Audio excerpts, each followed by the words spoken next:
हम आपको यीशु मसीह के अद्भुत नाम में नमस्कार कहते हैं। वास्तव में आज यहाँ आपका मेहमान होना खुशी की बात है। मैं पिछले 12 सालों से पूरी दुनिया की यात्रा कर रहा हूँ। उस महान चमत्कार के बारे में बात कर रहा हूँ जिसे परमेश्वर ने मेरे जीवन में 3 अगस्त 1989 को किया। उस दिन मैं एक एम्बुलेंस में था जहां मुझे आंतरिक रक्तस्राव के कारण अस्पतालों में स्थानांतरित किया जा रहा था। जब मेरे जिंदा रहने के सभी संकेत बंद हो गए थे, उपस्थित पैरामेडिक ने मुझे मृत समझा। उस दिन तक मेरे जीवन में मैंने कभी भी किसी प्रकार का अलौकिक गतिविधि का अनुभव नहीं किया था। मैंने कभी भी अलौकिक आवाज नहीं सुनी या किसी प्रकार का अलौकिक प्रकटीकरण नहीं देखा। वास्तव में धार्मिक रूप से कहूं तो मैं अलौकिक चीजों पर विश्वास भी नहीं करता था। हाँ, मैं एक ईसाई परिवार में जन्मा और बड़ा हुआ।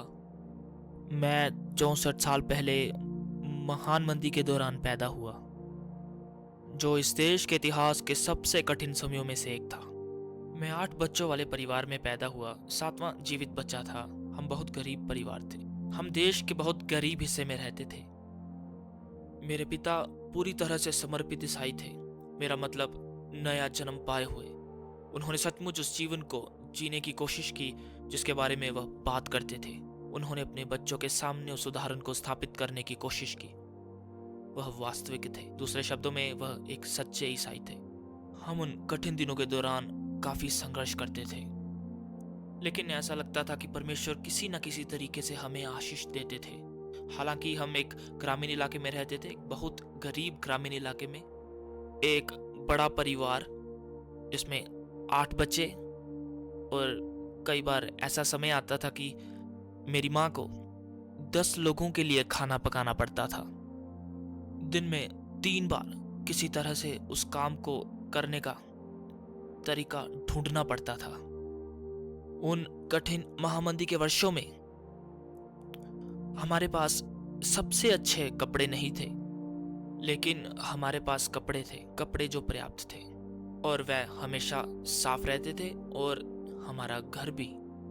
हालांकि हमारे पास आधुनिक हीटिंग सुविधाएं नहीं थी। हम अपने घर को अंगीठी से गर्म रखते थे। मेरी माँ यहाँ तक कि लकड़ी जलाने वाले चूल्हे पर खाना पकाती थी। हम अपने घर को केरोसिन लैंप से रोशन करते थे। हमारे पास कभी भी बिजली नहीं थी। और फिर भी मेरे बचपन की यादें सभी खूबसूरत हैं, क्योंकि वह घर प्रेम से भरा हुआ था। रविवार को पूरी बस्ती चर्च जाती थी।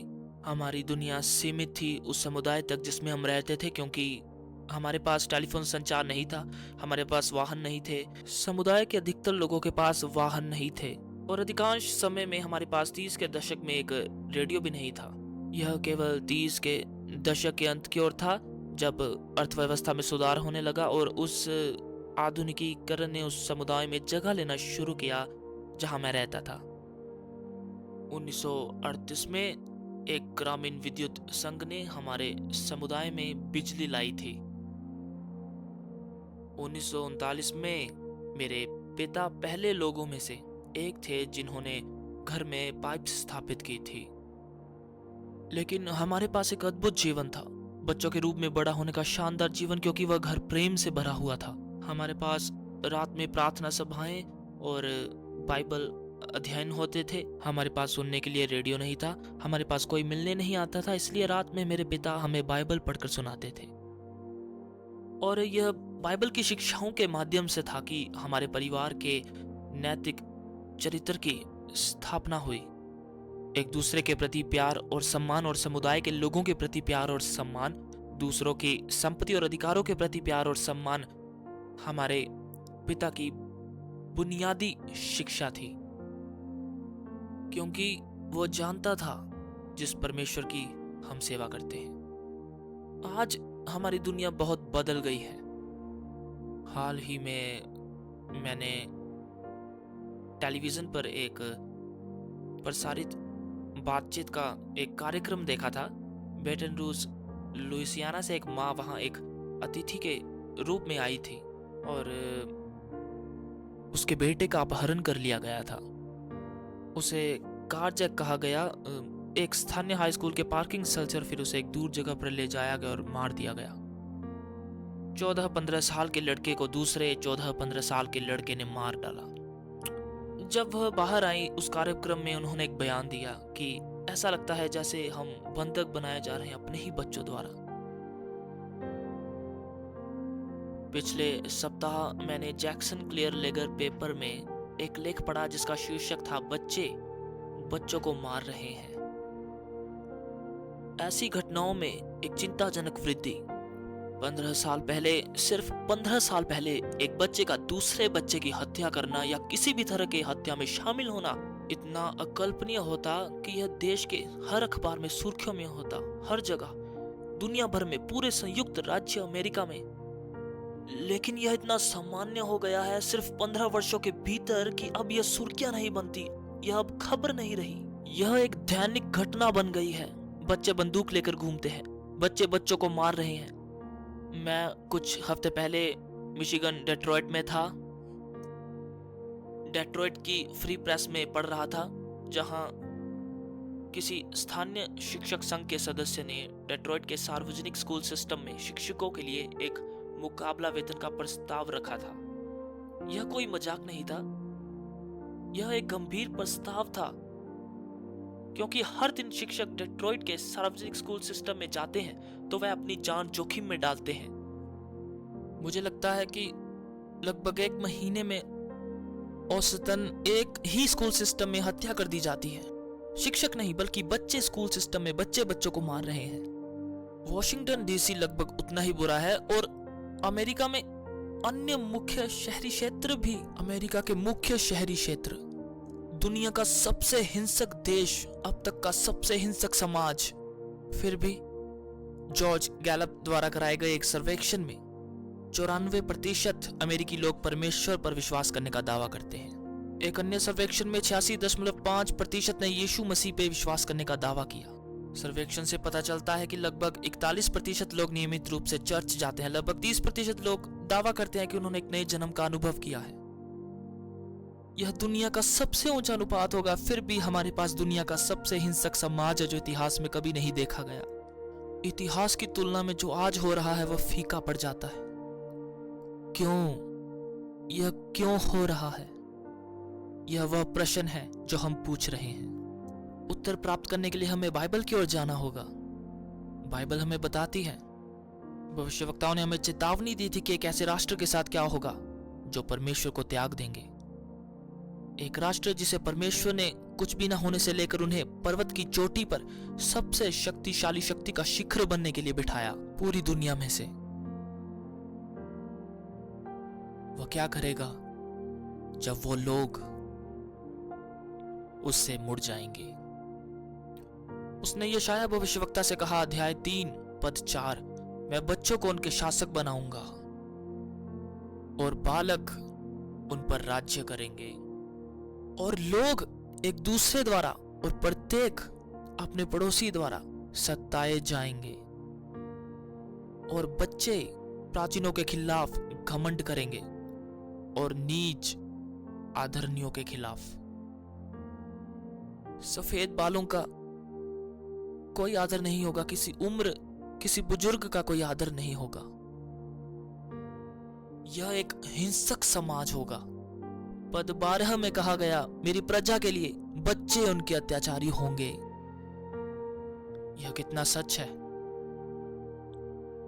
कि जो नेता हमारा नेतृत्व करते हैं वह लोगों को गुमराह करते हैं।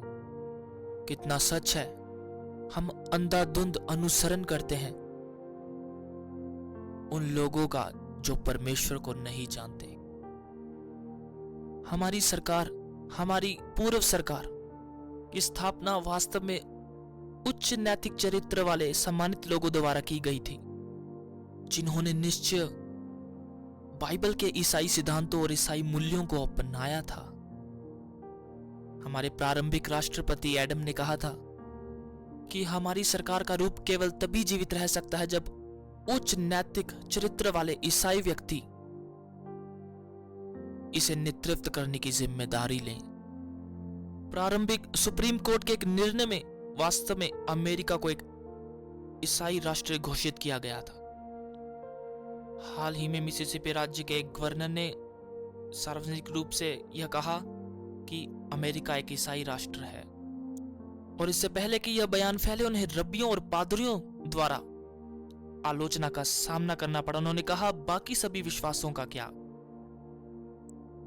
बेशक मैं यह नहीं कह सकता कि गवर्नर के मन में क्या था जब उन्होंने यह कहा था। बहुत से लोग जो यह कहते हैं कि अमेरिका एक ईसाई राष्ट्र है, यह मानते हैं कि इसका मतलब यहूदाई ईसाई मूल्यों से है। हम सभी यहूदी धर्म को अपनाते हैं क्योंकि यही से हमारा विश्वास आया है। तो जब हम ईसाई धर्म कहते हैं तो मूल्य रूप से कट्टरपंथी अपने दिल में कहता है यहूदाई ईसाई धर्म। एक ईसाई राष्ट्र के रूप में इस राष्ट्र ने कभी भी किसी को विश्वास करने या उपासना करने के अधिकार से वंचित नहीं किया। उन्होंने बस यह सुनिश्चित करना चाहा कि अच्छे विश्वास वाले लोग हमेशा परमेश्वर पर विश्वास और उसकी उपासना कर सकते हैं, जैसा हम मानते हैं कि बाइबल हमें सिखाती है। फिर भी हम एक ऐसा राष्ट्र है जो अलौकिक रीति से यहां पहुंचाया गया परमेश्वर द्वारा, जिसने हमारी समझ से परे हमें आशीषित किया, लेकिन फिर भी हमने उसकी ओर अपनी पीठ फेर ली है। इस पिछले राष्ट्रपति चुनाव का सबसे भयावह परिणाम था निकास मतदान। निकास मतदान से आए लोगों द्वारा दिए गए कुछ उत्तर।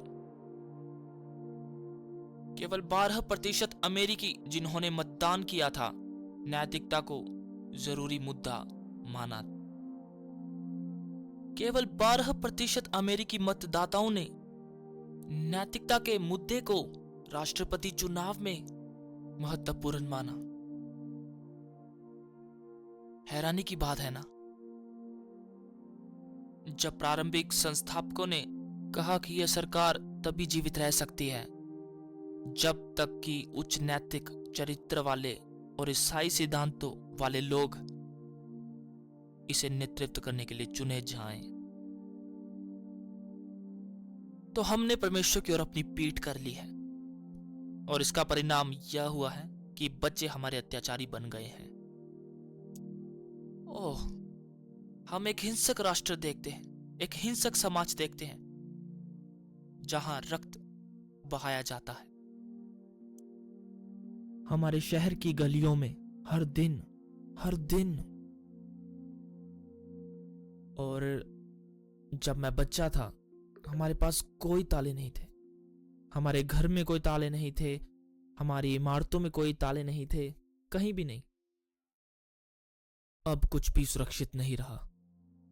अब सिर्फ एक ग्रोसरी स्टोर तक जाने के लिए आपको चोर अलार्म की जरूरत है, आपको बॉडीगार्ड की जरूरत है, आपको पहरेदार की जरूरत है, आपको इन सभी अलग अलग चीजों की जरूरत है, क्योंकि हम ऐसे लोग बन गए हैं जिन्होंने परमेश्वर को त्याग दिया है, जिसने हमें एक महान राष्ट्र बनाया, जिसने हमें स्थापित किया पूरी दुनिया के एक नेता के रूप में। उस दिन उस एम्बुलेंस में जब मेरे जीवन के सारे जरूरी संकेत बंद हो गए तो पैरामेडिक ने मुझे मृत समझा।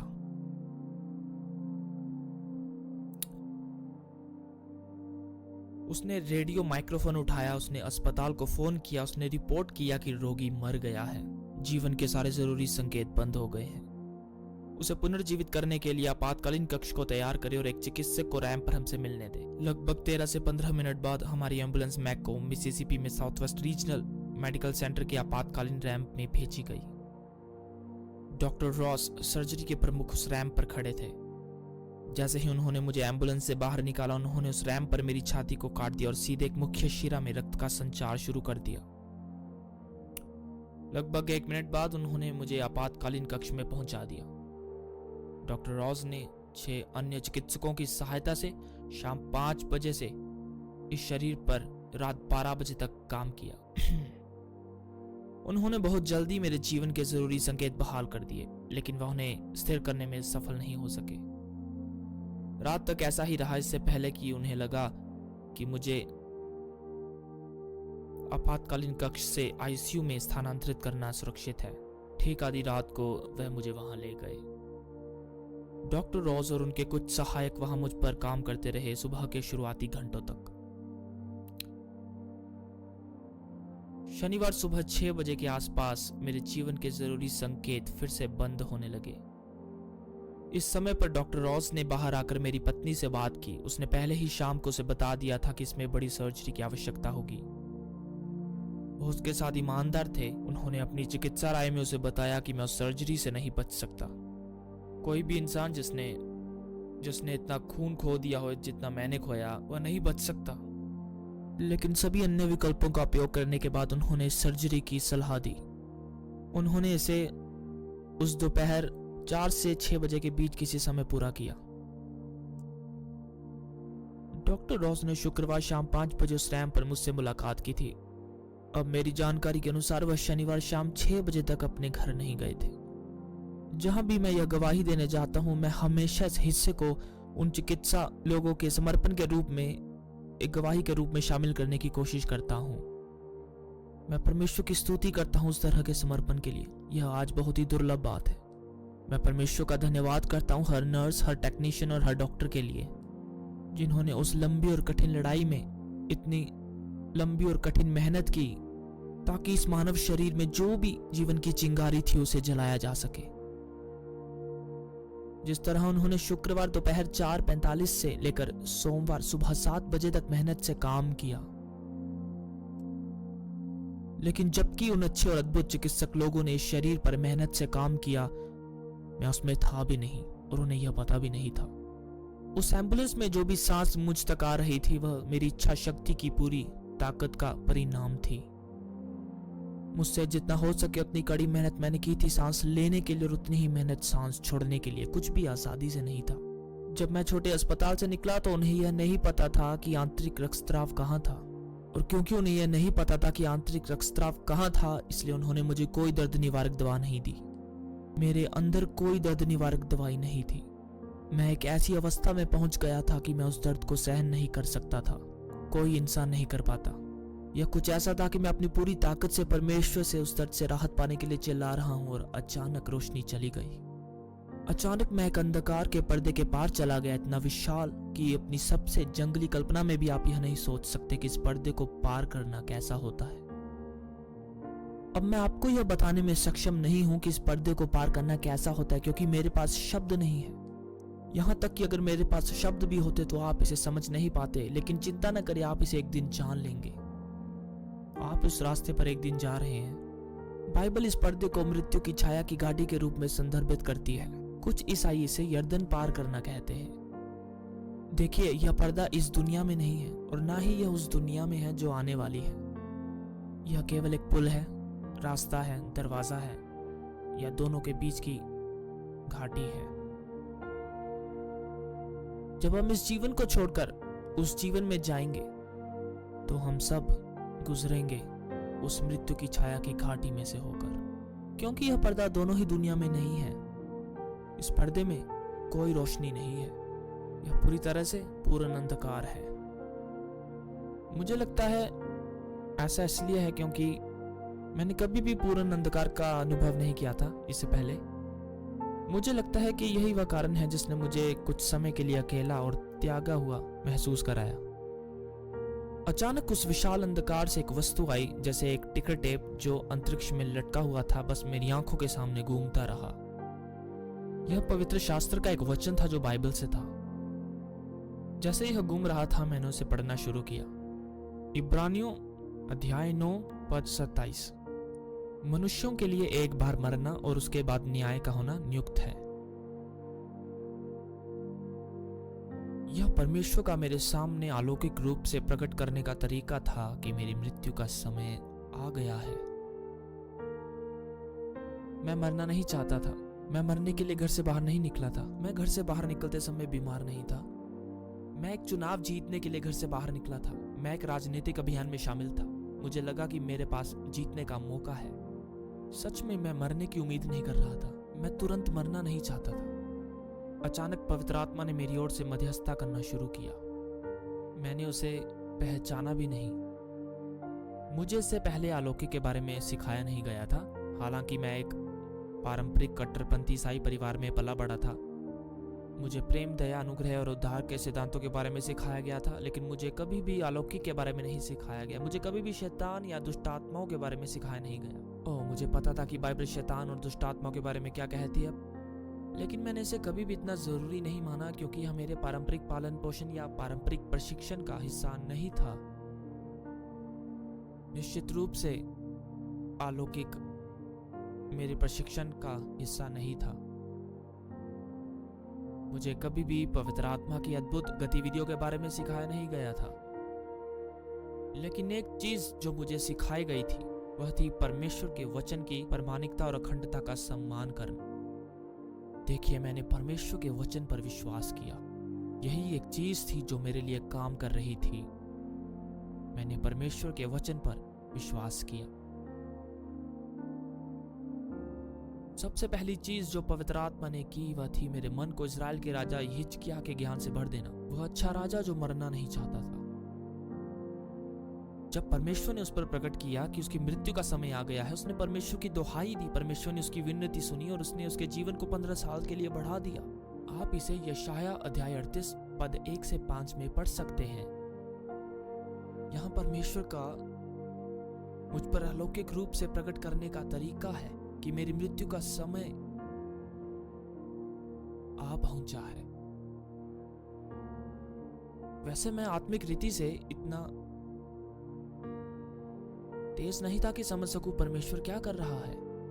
पवित्र आत्मा के माध्यम से वह मुझे दिखा रहा था कि परमेश्वर के वचन में वह अलौकिक नजीरें बहुत पहले स्थापित हो चुकी थी, जिनके द्वारा परमेश्वर मानव जीवन को उसकी मृत्यु के निर्धारित समय से आगे बढ़ा सकता था। लेकिन मैं इसे तुरंत नहीं समझ पाया। उस दिन मैं इतना आत्मिक रूप से तेज इसलिए भी नहीं था क्योंकि मैं चमत्कारों में विश्वास नहीं करता था। मैं चंगाई में विश्वास नहीं करता था। मुझे पहले सिखाया गया था अपने जीवन में कि चमत्कार और चंगाई आखिरी प्रेरितों के साथ खत्म हो चुके हैं और वो हमारे समय के लिए नहीं है। मुझे यह संडे स्कूल में, चर्च में, कॉलेज में और यहाँ तक कि सेमिनरी में भी सिखाया गया था। मैंने इसे एक प्रचारक के रूप में प्रचार भी किया और एक शिक्षक के रूप में सिखाया और एक ईसाई के रूप में विश्वास किया। कहने की जरूरत नहीं है, लेकिन अब मैंने अपना विचार बदल लिया है।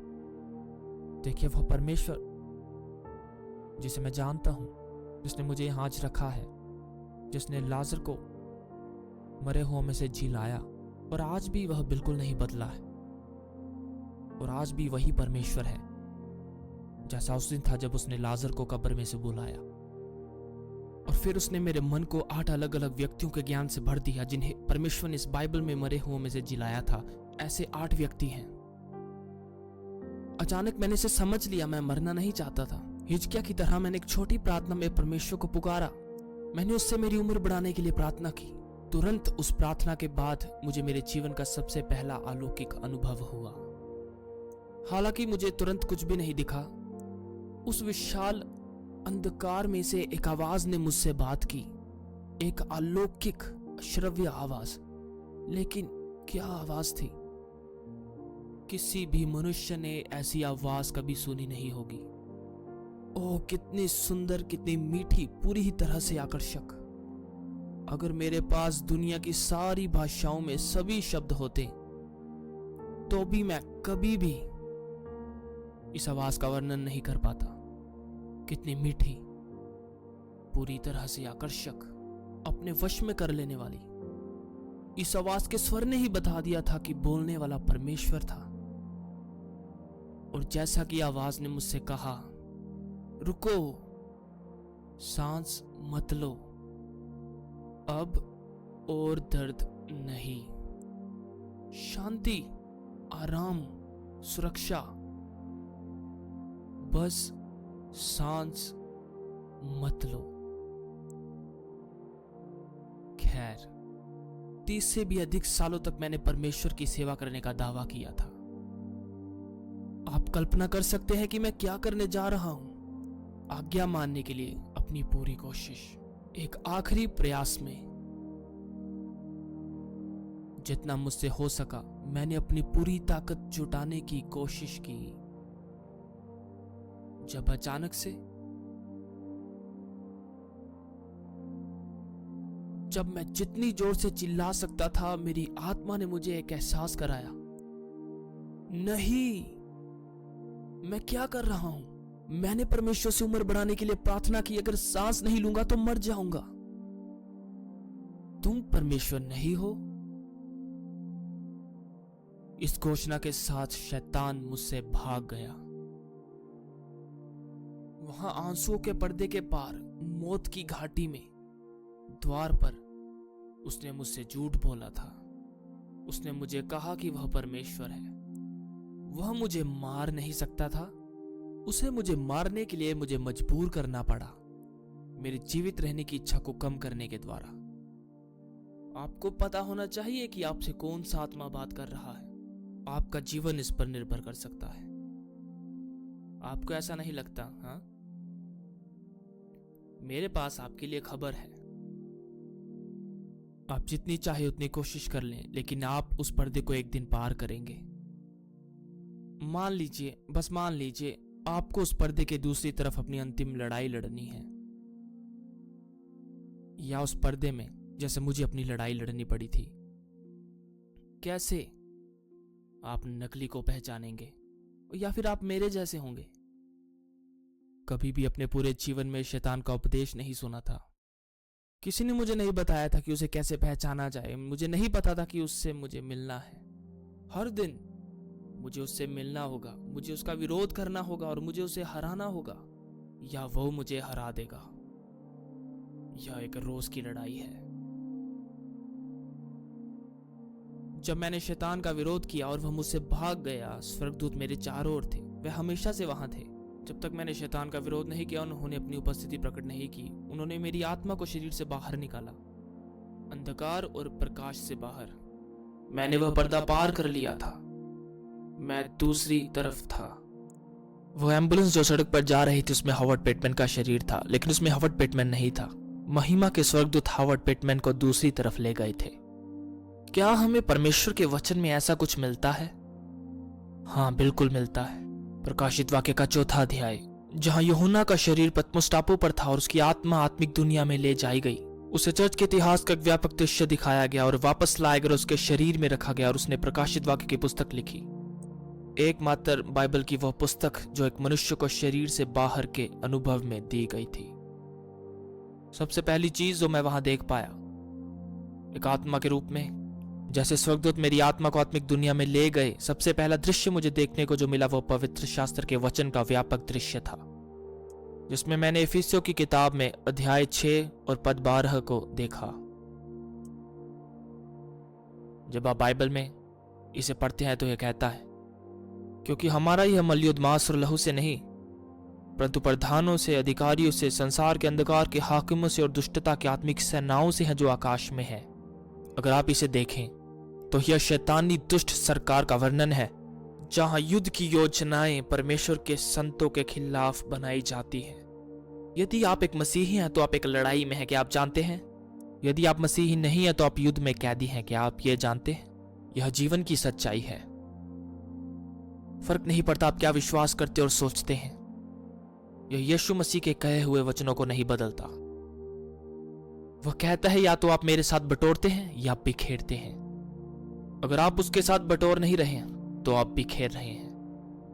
अब आप यह निर्णय लेते हैं, आप तय करते हैं कि आप उसके साथ बटोरेंगे या उसके बिना बिखेरेंगे। जब मैंने इस शासक परिषद के काम को देखा तो मुझे पता चला कि शैतानी और दुष्टात्माओं की गतिविधियां मनुष्यों के जीवन में बिना योजना या बिना कारण नहीं होती। यह योजना के तहत किया जाता है। आपको खोजा गया है, आपकी कमजोरियों को सूचीबद्ध किया गया है, आपकी परीक्षा लेने वाले को काम सौंपा गया है। अगर आप आत्मिक युद्ध के बारे में नहीं जानते तो इसे जल्दी से सीख लें, क्योंकि वह अंतिम महान युद्ध जिसमें कलीसिया को लड़ना होगा, उसका समय अब निकट है। वो प्रश्न जो मैं आपसे पूछता हूं कलीसिया, एक क्रूस के सिपाही के रूप में, क्या आप तैयार हैं? क्या आप तैयार हैं? आपका शत्रु तैयार है? अगर आपने सीखा नहीं है, परमेश्वर आपकी मदद करे, परमेश्वर मदद करे। समय मुझे आत्मिक युद्ध के विषय में जाने की इजाजत नहीं देगा। मैं इस विषय पर बात करना चाहता था। बहुत से ऐसे लोग हैं जो मेरी तरह बड़े हुए हैं, पारंपरिक मसीही, पूरी तरह से आत्मिक युद्ध के बारे में किसी भी शिक्षा से वंचित। यदि आप उसी स्थिति में हैं जिस स्थिति में मैं था, इस सलाह को आज ले लें, अध्ययन करें, अपने आप को इसके योग्य बनाएं, तैयार रहें इस अगले महान युद्ध के लिए जो आने वाला है। जब यह सब हो रहा था, स्वर्गदूत वास्तव में मुझे दूसरे स्वर्ग में ले जा रहे थे, और हमारी बाइबल सच में 3 स्वर्गों की बात करती है। हैरानी की बात है, बहुत सारे मसीही इस बात को नहीं जानते, यहाँ तक कि यह भी नहीं समझते कि मसीही बाइबल 3 स्वर्गों का उल्लेख करती है। मसीही बाइबल में 7वें स्वर्ग का कोई उल्लेख नहीं है। बहुत से लोग 7वें स्वर्ग को एक आनंदमय स्थान के रूप में बताते हैं, लेकिन मसीही बाइबल में निश्चित रूप से ऐसा कुछ भी नहीं है। इसके कुछ उल्लेख यहूदी शास्त्रों में या यहूदी लेखनों में पाए जाते हैं, और मुस्लिम बाइबल में भी इसके कुछ उल्लेख मिलते हैं, लेकिन मसीही बाइबल में इसका कोई उल्लेख नहीं है। मसीही बाइबल 3 स्वर्गों की बात करती है। 2 कुरिन्थियों अध्याय 12 पद 2 और 3 तीसरे स्वर्ग को परमेश्वर के सिंहासन के रूप में देखा जाता है। आत्मिक क्षेत्र जहां स्वर्गदूत मुझे ले गए थे, जहां मुझे उस दुष्ट और शैतानी सरकार को देखने की अनुमति दी गई थी, वह दूसरे स्वर्ग से था, जहां युद्ध की योजनाएं परमेश्वर के पवित्र लोगों के खिलाफ बनाई जाती हैं। इस समय में मुझे यह लग रहा था कि यह सब ऐसे ही होता है। जब यह हो रहा था तो मैंने सोचा, हर इंसान जिसके मरने का समय आया है, उसे कुछ ऐसा ही अनुभव करना पड़ेगा जैसा मैं कर रहा था। मुझे यह हमेशा से ही पता था कि स्वर्गदूत मुझे वहां ले गए हैं, और मेरा शरीर एक अस्पताल में है, वह एक बिस्तर पर है, और वहां एक मशीन लगी है जो मेरी नसों में खून को पंप कर रही है, और एक मशीन है जो मेरे फेफड़ों में हवा दे रही है। और मुझे पता था कि मेरा शरीर वहां है। मुझे यह भी पता था कि मेरा यह शरीर अब भी जीवित है, लेकिन मुझे पता था ऐसा रहेगा नहीं अगर मैं दूर रहा। अगर यह आत्मा बहुत देर तक दूर रही तो यह शरीर कभी उस बिस्तर से उठ नहीं सकेगा। इसे उठाने का एकमात्र तरीका यह था कि मुझे इसमें वापस जाना होगा, और मैं जानता था कि मैं किसी भी आदमी की पहुंच से बाहर हूं। कोई फर्क नहीं पड़ता उसके हाथ कितने कुशल हैं, मैंने वह पर्दा पार कर लिया था। वहां कोई ऐसा रास्ता नहीं था कि कोई आदमी दूसरी तरफ पहुंचकर मुझे वापस खींच ले, और मैं जानता था अगर अब मेरी आत्मा वापस जाती है तो यह साफ तौर पर परमेश्वर के काम करने का परिणाम होगा। इसलिए मैंने अपनी चिंता को स्वर्गदूतों को बताया, और उन्होंने मुझे आश्वासन दिया कि जब तक परमेश्वर नहीं कहेंगे उस शरीर को कुछ नहीं होगा। क्या यह जानना अद्भुत नहीं है कि अंतिम निर्णय किसका है? अंतिम निर्णय सचमुच हमारे परमेश्वर का है। मैंने हमेशा उस भजन को सुना था, लेकिन उसने मुझे कभी भी इतना प्रभावित नहीं किया था जब तक कि मुझे यह अनुभव नहीं मिला। मैं ये नहीं जानता कि कल क्या होगा, लेकिन मैं ये जानता हूं कल किसके हाथ में है। ओ, ये मैं जानता हूं परमेश्वर के पास ही अंतिम निर्णय है। मैं चिंतित था कि यह शरीर ना मरे, यह शारीरिक शरीर। मैं उस शारीरिक जीवन को नहीं खोना चाहता था। स्वर्गदूतों ने मुझे आश्वासन दिया कि मुझे इसके लिए प्रार्थना करने का अवसर मिलेगा, इस शारीरिक जीवन को जीवित परमेश्वर के सामने रखने का। लेकिन पहले उन्होंने कहा कि वह चाहते हैं कि मैं एक और जगह देखूं, आत्मिक क्षेत्र में। यह स्थान जहां वह मुझे ले गए, उसकी सुंदरता चौंकाने वाली है। इसे वर्णित करने का या समझने का कोई भी प्रयास या मनुष्य की कल्पना की सीमा से इसे समझना बिल्कुल ही असंभव है। इसलिए जो मैंने देखा उसे मैं शब्दों से बयान नहीं कर पाऊंगा। यह केवल आपको समझने की अनुमति देगा कि मैं क्या कहना चाह रहा हूं। मान लीजिए यह जगह एक सुरंग की तरह है जो आसमान में फैली हुई है, एक सुरंग से कहीं अधिक बड़ी। हम इसे ऐसे समझेंगे। स्वर्गदूतों ने मुझे कभी सुरंग में जाने नहीं दिया। वे मुझे दीवार के एक हिस्से में ले गए जो अदृश्य थी। उन्होंने मुझे इस अदृश्य दीवार से देखने दिया। इस सुरंग के बीच में एक सड़क है जिसके दोनों किनारों पर सबसे सुंदर फूलों की कतारें हैं। फूलों का ऐसा बगीचा जो उन फूलों के रंगों का वर्णन करने के किसी भी प्रयास को चुनौती देगा। सिर्फ फूल ही नहीं बल्कि उन फूलों के रंग भी जीवित थे। वह अलग थे, खूबसूरत, कोई तरीका नहीं वर्णन करने का, लेकिन वह अब तक इस पृथ्वी पर देखे गए हर फूल से कहीं कहीं ज्यादा खूबसूरत थे। वो बातें जो ना आंखों ने देखी, ना कानों ने सुनी और ना मनुष्य के चित्त पर चढ़ी, और ना ही उस सुंदरता को अब तक समझा है।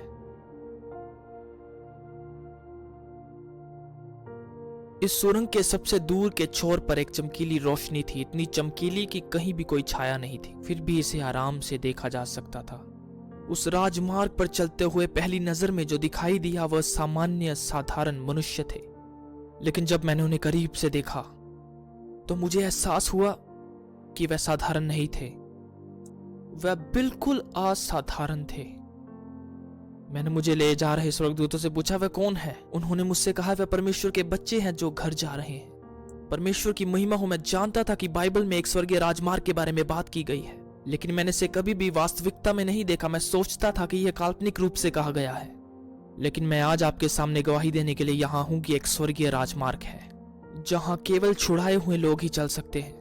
किसी अपवित्र या दुष्टात्मा को वहां अनुमति नहीं है, और यदि आप इसे अपनी बाइबल में पढ़ना चाहते हैं तो यशायाह ने इसका उल्लेख किया है अध्याय 35 पद 8 से 10 में। जब मैंने संतों को उस राजमार्ग पर चलते देखा तो बाइबल के 3 सबसे बड़े सत्य मुझ पर हावी हो गए।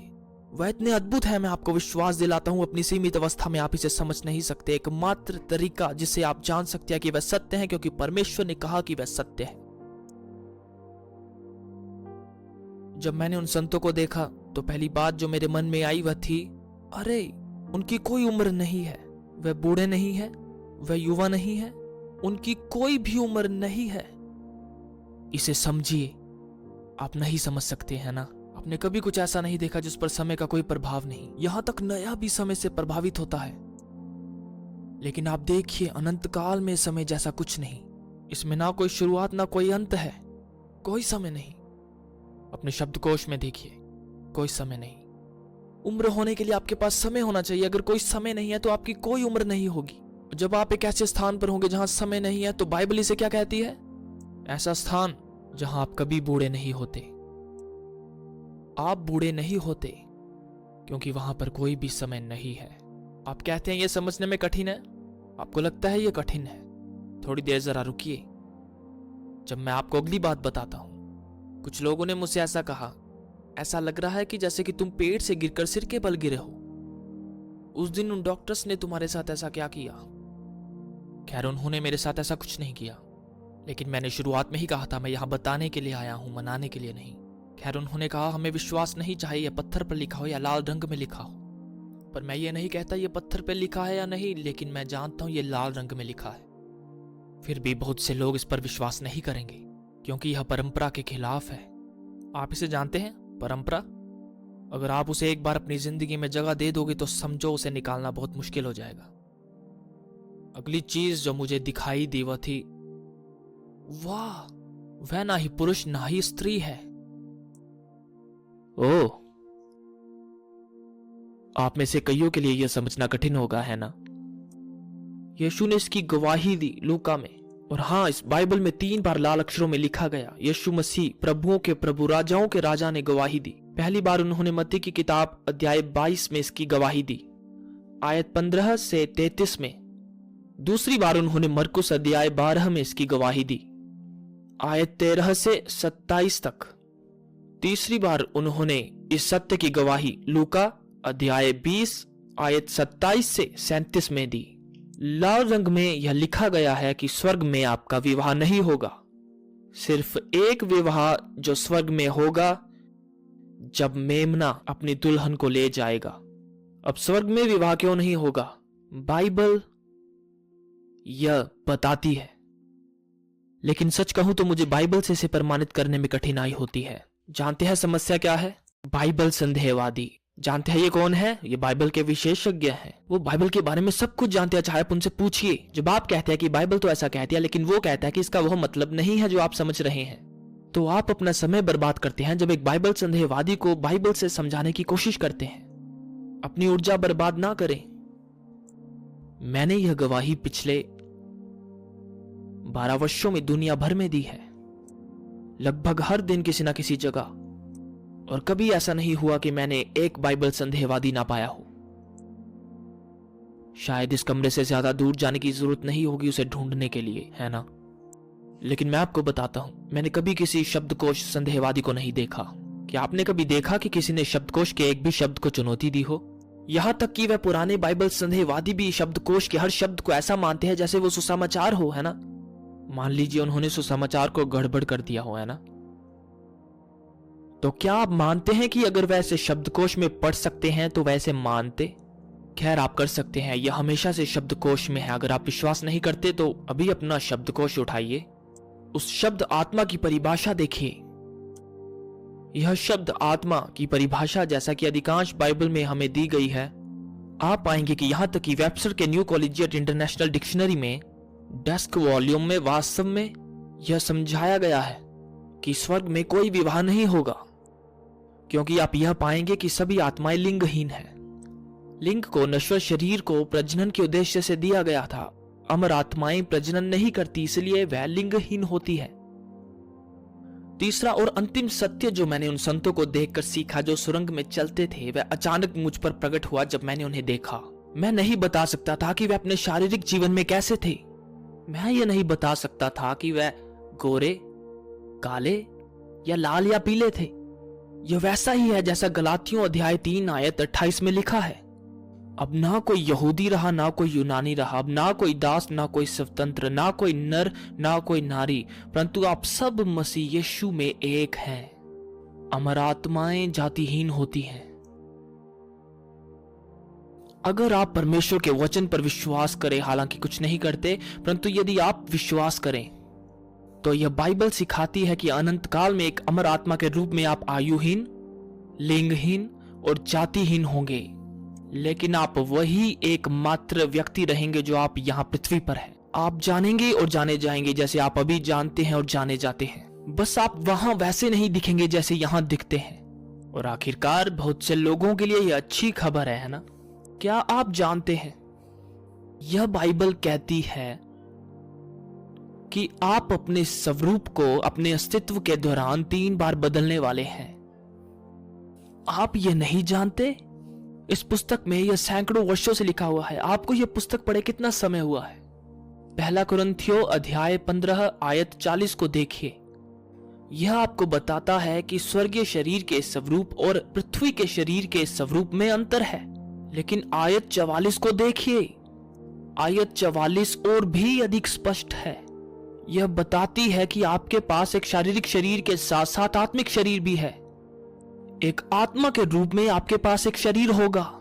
आप ऐसे नहीं होंगे जैसे कोई धुएं का गुब्बार या धुंध का एक टुकड़ा जो बिना आकार का हो। आपके पास एक शरीर होगा। देखिए, आजकल के मनोवैज्ञानिक सिखाते हैं कि आत्मा का कोई आकार नहीं होता, कि इसका कोई रूप या कोई शरीर नहीं होता।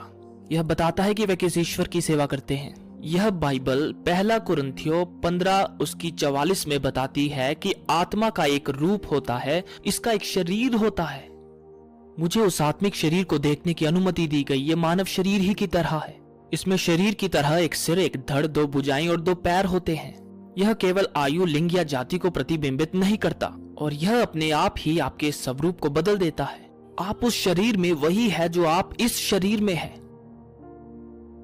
वास्तव में आपने अपने आप को देखा नहीं है। आप एक अमर आत्मा है जो एक नश्वर शरीर में निवास कर रही है। और जब आपने आज सुबह दर्पण में देखा तो आपने एक शरीर को देखा जो आपके नश्वर शरीर का प्रतिबिंब है। और वह प्रतिबिंब जो आपने आज सुबह देखा वह 14 महीने पहले जैसा नहीं दिखता, क्योंकि समय जैसे एक भारी हथौड़ा इस शरीर पर काम कर रहा है। और इसके चलते रहने के लिए हमें अक्सर डॉक्टर के क्लिनिक और ब्यूटी पार्लर की जरूरत पड़ती है ना? लेकिन आपको वहां इसकी जरूरत नहीं होगी, क्योंकि आप समय के अधीन नहीं होंगे। आपका तीसरा और अंतिम स्वरूप होगा महिमामय। अब आप यीशु को उन तीनों स्वरूपों में देखना चाहेंगे। यूहन्ना अध्याय 20 से 22 तक। आप उन्हें मांस में क्रूस पर चढ़ाया गया देखेंगे। आप उन्हें आत्मा में उठाया गया देखेंगे। आप उन्हें समुद्र तट पर महिमामय अवस्था में चलते हुए देखेंगे। वह पूरे समय से वही यीशु थे। उन्होंने अपने स्वरूप को मांस से आत्मा और फिर महिमामय अवस्था में बदल दिया। लेकिन वो हर समय वही थे, वही यीशु हर समय में। आप भी वैसे ही होंगे, आप बदल जाएंगे। आत्मिक संसार में आप स्वरूप से नहीं पहचानेंगे, आप आत्मा से पहचानेंगे। आप जान लेंगे और आप पहचाने जाएंगे, जैसे आप अब जानते हैं और पहचाने जाते हैं। खैर, मैं ये नहीं कह रहा कि आपको स्वर्ग जाने के लिए मानना होगा। बस मैं ये नहीं चाहता कि आप वहां पहुंचकर हैरान हो। मैं चाहता हूं कि आप जानें कि यह परमेश्वर के वचन में है, और यह तब से है जब से हमारे पास यह बाइबल है। मैं तीसरे स्वर्ग के द्वार के बाहर पहुंचा, अपना मामला प्रस्तुत करने के लिए तैयार। स्वर्गदूतों ने मुझे रोका। उन्होंने कहा, हम तुम्हें उस रंग में 4 सत्य समझने के लिए लाए, तुमने केवल 3 देखे, वापस जाओ। वो मुझे वापस लाए और देखने दिया जब तक 50 संतों को अनुमति दी गई कि वह स्वर्ग के द्वार में एक समय पर प्रवेश करे, और वह गए। फिर भी मैं चौथे और अंतिम सत्य को नहीं देख पाया। तब उन्होंने बताया, मैं जो देख रहा था उसे समझ नहीं पाया। वह चाहते थे कि मैं उस रंग में उन संतों की संख्या को समझूं, वह संख्या जो बहुत छोटी थी। मत्ती 7 उसकी 14। क्योंकि सकरा है वह रास्ता और छोटा है वह मार्ग जो जीवन को पहुंचाता है, और थोड़े हैं जो उसे पाते हैं। और उन्होंने मुझे बताया कि जो मैं देख रहा था वह 15 मिनट का समय था। 15 मिनट जिसमें परमेश्वर ने पृथ्वी से अपनी फसल इकट्ठा की थी। वह 15 मिनट तक का समय 3 अगस्त 1989, समय 4:45 से 5 बजे तक, लगभग वह समय जब पैरामेडिक ने एम्बुलेंस में मुझे मृत घोषित किया था, और जब तक मेरा शरीर उस अस्पताल तक पहुंचा। और उस 15 मिनट के समय में इन 50 संतों ने मसीह में शारीरिक मृत्यु का सामना किया, और उनका शारीरिक शरीर वही था जहां वह मरे थे, लेकिन उनकी आत्मा घर जा चुकी थी। जान लीजिए कि आप एक अमर आत्मा है, और जब यह पुराना शरीर मरता है तो आत्मा इस शरीर को छोड़ देती है। कोई आत्मा मृत शरीर में निवास नहीं कर सकती। शारीरिक मृत्यु आत्माओं को निकाल देती है। आपका आत्मा मुक्त हो जाएगा उस शरीर से उसी क्षण जब आपका शरीर मर जाएगा। वह आत्मा शरीर के साथ कब्र में नहीं सोएगी, वह घर जाएगी। स्वर्गदूतों ने मुझे यह देखने दिया। आप कब्र के रास्ते घर नहीं जाएंगे, आप तो कब्रिस्तान तक पहुंचेंगे भी नहीं। क्या आपको कब्र का डर है? आप कब्र को नहीं जानेंगे। खोए हुए या उद्धार पाए हुए, आपके लिए पर्दे के पार दूसरी तरफ एक स्थान है। चाहे आप एक खोए हुए हैं तो कब्र एक स्वागत योग्य राहत हो सकती है, लेकिन आप कब्र को नहीं जानेंगे। वो आत्मा घर जाएगी। तब उस स्वर्ग के मेजबान ने मुझसे कहा, क्यों? हमने आपको इन 15 मिनटों को देखने की अनुमति दी क्योंकि यह पृथ्वी की आत्मिक स्थिति को दर्शाता है। उन्होंने मुझसे कहा, उन 50 संतों के साथ जो उन 15 मिनट के समय में पृथ्वी पर मरे, उनके साथ 1950 अन्य मनुष्यों की भी मृत्यु हुई थी, लेकिन वह वहां नहीं थे। उन्होंने पर्दे के दूसरी ओर के द्वार से बाहर का रास्ता ले लिया था। पृथ्वी पर एक 15 मिनट के समय में 2000 मनुष्यों की मृत्यु हो गई थी, और उनमें से 50 स्वर्ग तक पहुंच पाए। 97.5% कभी नहीं पहुंच पाए, केवल 2.5% पहुंच पाए। मत्ती 7 उसकी 13। क्योंकि चौड़ा है वह फाटक और सरल है वह मार्ग जो विनाश की ओर ले जाता है, और बहुत से हैं जो उस पर चलते हैं।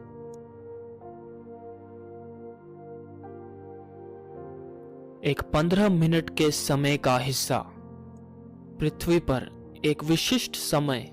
यह कोई आम या औसत समय नहीं था, यह एक विशिष्ट समय अंतराल था।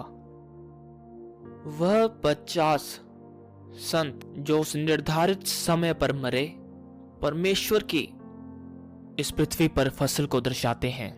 यदि 3 अगस्त 1989 वह दिन होता जब तुरही इतनी तेज बजती कि मरे हुए जाग जाते, तब यीशु ने केवल पृथ्वी के 2.5% को घर जाने के लिए तैयार पाया। 97.5% तैयार नहीं होते। एक पल के लिए जरा सोचिए, अगर वह 3 अगस्त 1989 होता तो क्या आप उस संख्या में होते? यदि नहीं तो परमेश्वर की दया के लिए धन्यवाद करें। उसका धैर्य यह नहीं चाहता कि कोई नाश हो, बल्कि सब यीशु मसीह की उद्धार की कृपा को जाने। लेकिन एक समय है जो पहले से तय है और जिसके बाद उसे बढ़ाया ना जाएगा। अगर आप नहीं जानते आपकी प्राथमिकताएं क्या होनी चाहिए, मुझसे पूछें, मैं जानता हूं। मैं ऐसे आपके और परमेश्वर के बीच छोड़ता हूं। मैं स्वर्ग के द्वार के बाहर पहुंचा, अपने मामले की विनती करने के लिए तैयार। मैं दूसरी बार वहां गया, स्वर्गदूतों ने मुझे दूसरी बार रोका। अब अगर तुम उस द्वार में गए तो वापस नहीं आ सकते, तुम्हें वही रहना होगा जब तक वह तुम्हें वापस ना लाए। लेकिन मैंने कहा, अगर मैं बाहर नहीं आ सकता तो मेरा शारीरिक जीवन खत्म हो जाएगा और मुझे मेरे जीवन के लिए विनती करने का मौका नहीं मिला है। स्वर्गदूतों ने कहा, फिर तुम यहाँ खड़े रहे, उसे पुकारो, वो तुम्हारी सुनेगा। हियाव से मैं द्वार के निकट आया। जब मैंने ऊपर की ओर देखा, मुझे कुछ भी नजर नहीं आया। एक ऐसे परमेश्वर से जिसे मैं देख नहीं सकता था प्रार्थना की। पूरे स्वर्ग में कोई आवाज नहीं थी, बस मेरी प्रार्थना की आवाज। जब मैं चुप हुआ, परमेश्वर ने मुझसे बात की एक स्पष्ट आवाज में। मैं उस बातचीत का एक हिस्सा आपको सुनाने जा रहा हूं जो परमेश्वर ने उस दिन मुझसे कहा। बाकी बात मैं अपने शब्दों में बताऊंगा, परंतु जब मैं जीवित परमेश्वर की बात करता हूं, जहां मैं ठीक वैसे ही कहूंगा जैसे परमेश्वर ने कहा, वहां मैं उद्धरण चिन्ह का इस्तेमाल करूंगा। अगर नहीं तो बातचीत का मतलब बदल जाएगा। और मैं ऐसा इसलिए करता हूं क्योंकि उस दिन मुझे बहुत सी नई बातें पता चली। एक जिसे मैं कभी नहीं भूलूंगा। हमारा परमेश्वर आज के मसीहियों से बहुत अप्रसन्न है जो लगातार उसके वचन को गलत प्रस्तुत करते हैं। उसके प्रचार किए जाने से उसे आपत्ति नहीं है, परंतु उसके गलत प्रचार किए जाने से उसे घृणा है। वह इससे इतनी घृणा करता है कि वह व्यवस्था विवरण 18 आयत 20 में कहता है, परंतु जो भविष्यवक्ता मेरे नाम में ऐसा वचन बोलने का साहस करता है जिसे मैंने उसे कहने की आज्ञा नहीं दी, या जो अन्य देवताओं के नाम में बोले, वह भविष्यवक्ता अवश्य मरेगा। बहुत से लोग कहते हैं, देखो इसका यह मतलब नहीं है, क्योंकि हर रविवार आप टेलीविजन प्रचारकों को परमेश्वर के नाम पर झूठ बोलता देखते हैं और वे नहीं मरते। खैर, आप यह कह सकते हैं, लेकिन देखो, मुझे पता है कि बाइबल सबोपदेशक अध्याय 8 आयत 11 में कहती है कि परमेश्वर हमेशा जल्दी अपने निर्णय लागू नहीं करता, लेकिन एक समय आएगा जब वह न्याय करेगा। अगर आप उसके कहलाते हैं तो आप उस दिन मेरे खिलाफ गवाह बनेंगे जब मैं इन शब्दों का हिसाब दूंगा। मैं हिसाब दूंगा, आप नहीं। और यही कारण है कि मैं अपने शब्दों को सावधानी से चुनता हूं। मेरी पूरी क्षमता के अनुसार मैं हूबहू आपको बताने जा रहा हूं कि परमेश्वर ने उस दिन अपनी स्पष्ट आवाज में मुझसे क्या कहा। बाकी मैं अपने शब्दों में समझाऊंगा। मुझे उस आवाज के बारे में आपको बताने दे। वह शैतान की आवाज की तरह मधुर नहीं थी, वह प्यारी नहीं थी, यह सम्मोहक नहीं थी, यह तो वांछनीय भी नहीं थी। वास्तव में इसका सबसे निकटतम वर्णन जो मैं इस आवाज के बारे में कर सकता हूं वह यूहन्ना अध्याय 12 आयत 28 और 29 में मिलता है, जहां परमेश्वर की आवाज को गरज के स्वर के रूप में वर्णित किया गया है। उसने मुझसे गरजती हुई आवाज में बात की। जैसे ही वह आवाज नीचे आई, इससे पहले कि उसके शब्द मुझ तक पहुंचते, उसके क्रोध के स्वर ने मुझे मुंह के बल गिरा दिया, मेरी हर ऊर्जा को खत्म कर दिया, क्योंकि परमेश्वर ने मुझे बताया कि मैं कौन हूं। वह नहीं जो मैं सोचता था मैं हूं। देखिए, मैंने यह पाया कि वह दो व्यक्ति एक नहीं अलग थे। उद्धरण हूबहू हमारी बातचीत का पहला भाग। तुम्हारा विश्वास मृत है, तुम्हारे काम व्यर्थ हैं। वह जीवन जो तुमने जिया और मुझे एक मसीही सेवा के रूप में अर्पित किया, वह एक घृणित है जिसे मैंने फरीसियों में अस्वीकार किया था। किसने तुम्हें जता दिया कि मैं इस प्रकार का अर्पण स्वीकार करूंगा एक लौदीकिया प्रकार के मसीही से? वास्तव में अनगिनत लोग वही प्रकार का जीवन जी रहे हैं जो तुम जी रहे हो, और वह मेरे अनंत क्रोध के खतरे में खड़े हैं। यह जीवित परमेश्वर के शब्द हैं। नहीं प्रभु, रुको एक मिनट, यह मैं नहीं हूं जिसके बारे में आप बात कर रहे हैं। क्या आप नहीं जानते कि मैं कौन हूं? मैं एक प्रचारक हूं। वह मुझे लौदीकिया प्रकार का मसीही कह रहा था। क्या आप जानते हैं लौदीकिया का मसीही कौन है? यह आपकी बाइबल में वर्णित है, प्रकाशित वाक्य अध्याय 3 आयत 14 से 22 में। लेकिन वह एक कपटी है जो चर्च का दिखावा करता है। वह चर्च जाकर यह गीत गाता है, ओ मैं यीशु से कितना प्यार करता हूँ, लेकिन वह झूठा कपटी चर्च से बाहर निकलने की जल्दी करता है ताकि दुनिया को दिखा सके वह किससे प्यार करता है। शैतान की सेवा करके पूरी हफ्ता अगली सभा के दिन वह फिर चर्च में वापस आता और कहता है मैं यीशु से प्यार करता हूँ। और उसके पुराने संसारिक साथी उसके जीवन को देखकर कहते हैं अगर यही मसीही है तो मैं खुश हूं कि मैं नहीं हूं। इसलिए परमेश्वर उससे घृणा करता है, क्योंकि उसने वह किया जो शैतान नहीं कर सका। चर्च का दिखावा करके उसने दुनिया को यीशु मसीह के विमुख कर दिया। उसने नरक की सीमाओं को बढ़ा दिया। बेहतर होगा कि आप विश्वास करें कि वहां रोना और दांतों का पीसना होगा। अगर आप झूठे नहीं हो सकते, अपनी आत्मा के खातिर ठोकर का कारण बनने की हिम्मत मत करो। यदि आप दिखावा करने वाले हैं तो चर्च मत जाओ, वहां रोना और दांतों का पीसना होगा। ओ मेरे प्रभु, यह तो मैं नहीं हूं, यह मैं नहीं हूं। स्वर्ग पीतल जैसा बन गया और उन्होंने मुझे उत्तर नहीं दिया। अचानक एक गवाह बोला। एक शब्द में उस गवाह ने मुझे दोषी ठहराया। हर घुटना टिकेगा, हर जुबान अंगीकार करेगी कि आपने यह सुना है। हर पापी आमीन कहेगा कि आपने यह सुना है। कि आप जानते हैं क्यों? क्योंकि उस गवाह ने मुझे पकड़ा, वह उन्हें पकड़ेगा, वह तुम्हें भी पकड़ेगा। क्या आप जानते हैं उस गवाह को? यीशु ने अपने वचन में इसके बारे में बात की। यही उसके वचन में मत्ती अध्याय 12 आयत 37 मैं इसे आपके लिए पढ़ना चाहता हूं। मत्ती 12 आयत 37। क्योंकि तुम्हारे वचनों के द्वारा तुम धर्मी ठहराए जाओगे और तुम्हारे वचनों के द्वारा तुम दोषी ठहराए जाओगे। वह गवाही, यह पुरानी जीभ। याकूब कहता है कि यह नरक की आग से जलती रहती है। इस जीभ को चाकू से काटो, यह ठीक हो जाएगी, लेकिन इस जीभ से दिल को काटो, वह शायद कभी ठीक नहीं होगा। मनुष्यों ने सबसे भयंकर जानवरों को भी वश में कर लिया है जो इस पृथ्वी पर चले हैं, लेकिन इस जीभ को वह वश में नहीं कर सकते। जाओ और वह शब्द कहो, कोई फर्क नहीं पड़ता, जो कुछ भी कहो, लेकिन तुम उन्हें वापस नहीं ले सकते। मत्ती 12 उसका 36। लेकिन मैं तुमसे कहता हूं, हर वो निकम्मी और व्यर्थ बात जो मनुष्य बोलते हैं, उसके लिए उन्हें न्याय के दिन हिसाब देना होगा। आप शब्द बोलते नहीं है, आप उन्हें जन्म देते हैं। वह आत्मिक होते हैं, आप उन्हें जीवन देते हैं और वह आपके लिए इंतजार करते हैं। मत्ती 12 उसका 36 और 37। वह शब्द वहां थे, हर वो वादा जो मैंने किया था सब टूट गए। अपने 30 साल की सेवा में मैंने एक भी वादा जो किया था पूरा नहीं किया, एक भी नहीं। 30 साल की सेवा में हर एक वादे को मैंने किसी ना किसी तरह से तोड़ दिया था, हर एक वादा। यहां तक कि अपने परिवार के साथ जो मैंने वादे किए उनमें से कोई भी पूरा नहीं हुआ। वह वहां थे, हर वादा जो मैंने कभी किया था, हर शब्द जो मैंने कभी कहा था, यह मैं हूं, यह मैं हूं, वास्तव में मैं ही हूं। लेकिन प्रभु क्या आप समझते नहीं?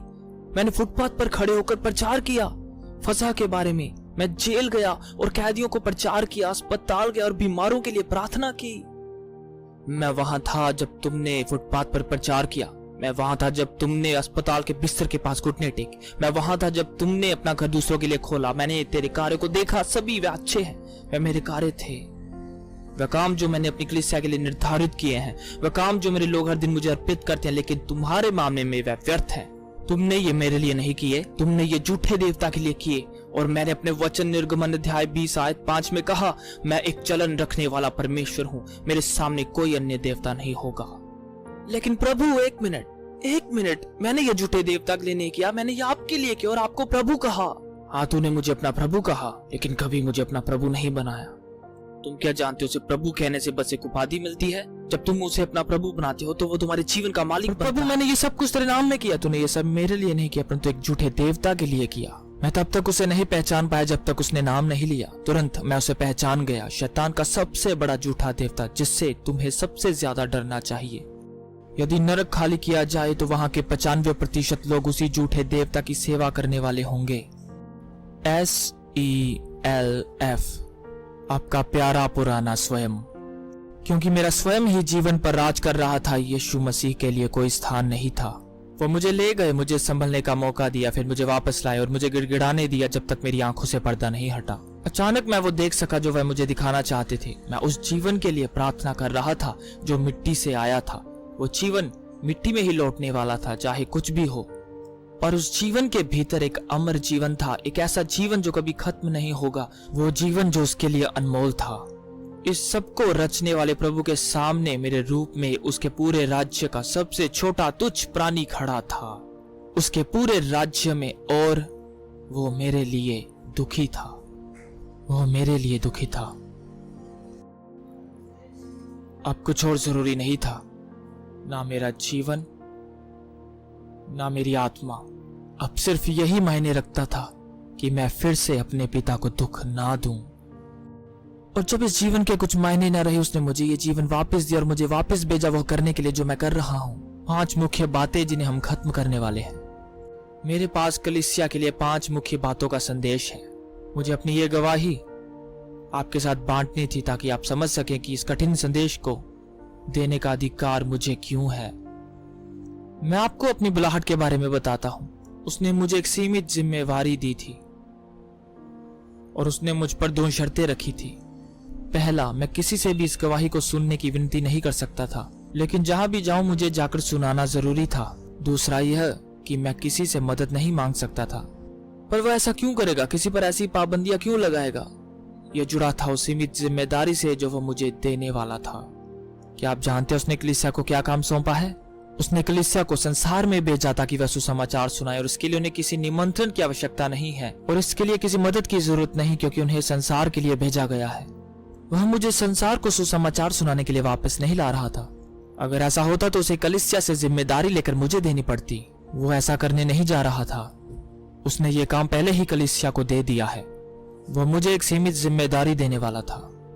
उसने मुझे वापस संसार में सुसमाचार प्रचार के लिए नहीं भेजा। उसने मुझे चेतावनी का संदेश देकर कलीसिया के पास भेजा। वह चाहता था कि वह यह चेतावनी एक बार और सुने। मैं ये नहीं जानता था कि उसकी कलीसिया कहाँ है, पर वह जानता था।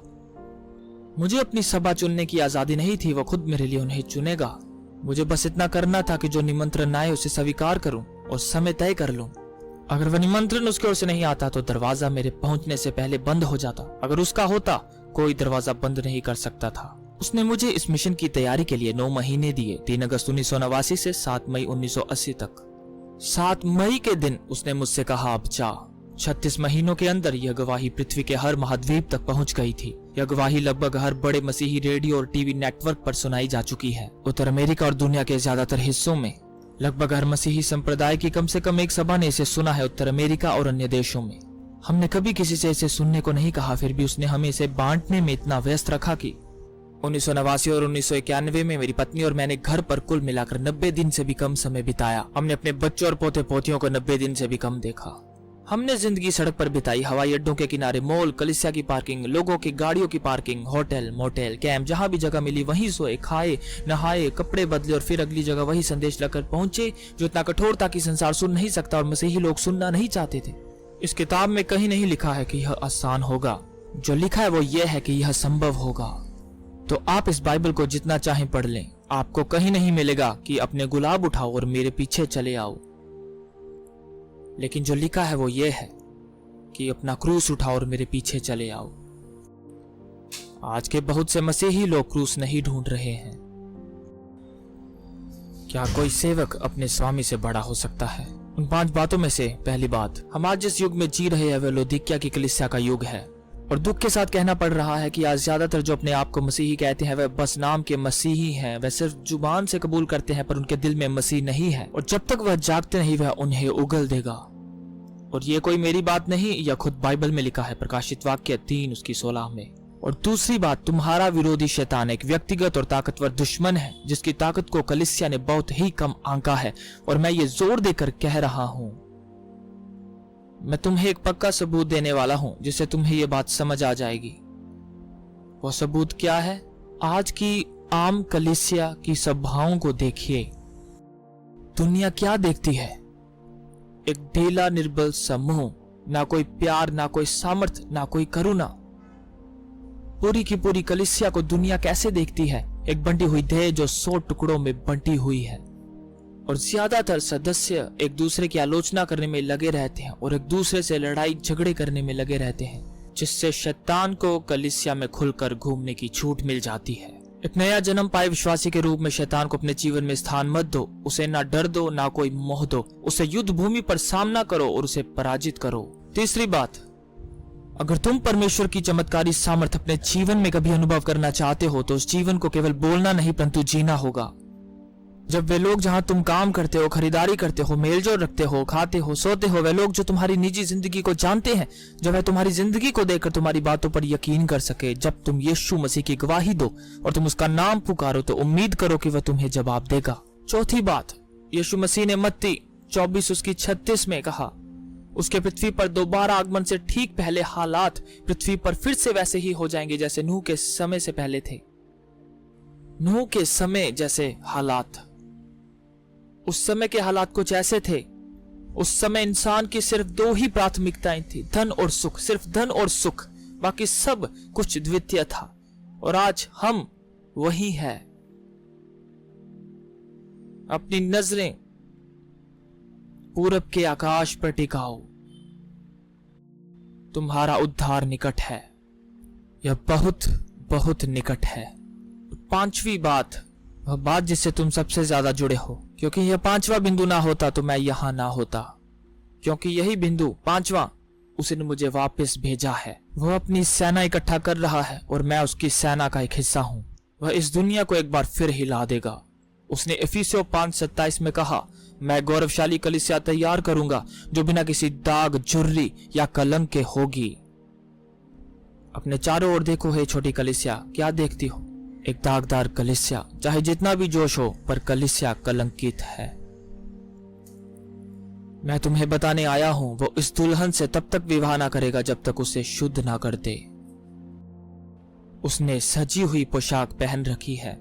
वह एक निर्मल दुल्हन चाहता है। इफिसियों 5:27। वो ऐसा कैसे करेगा? जैसे यूहन्ना ने किया। हाँ, मत्ती 3:11 में यूहन्ना ने कहा और 12 में, मैं तो तुम्हें पानी से बपतिस्मा देता हूं, पर जो मेरे बाद आएगा वह मुझसे अधिक सामर्थी है, मैं उसके जूते उठाने के भी योग्य नहीं। वही तुम्हें बपतिस्मा देगा पवित्र आत्मा और आग से। हे छोटी कलीसिया, तुम्हें पानी मिल चुका है, पवित्र आत्मा भी मिल चुका है। अब तैयार हो जाओ, अग्नि आ रही है। यह तीसरा और अंतिम बपतिस्मा है। हम में से कुछ के साथ एक छोटा सा मसला है, बहुत छोटा सा, जिसे ठीक करने के लिए जैसे ब्लो टॉर्च लगेगा। वो हमें अंदर बाहर से जलाएगा ताकि हम दुनिया से मुंह मोड़ सके। पर अगर तुम सोचते हो कि संसारिक सोच वाले मसीही लोग इस दुनिया को हिला सकते हैं, तो मैं कहूंगा किताब को एक बार फिर पढ़ो, फिर से पढ़ो।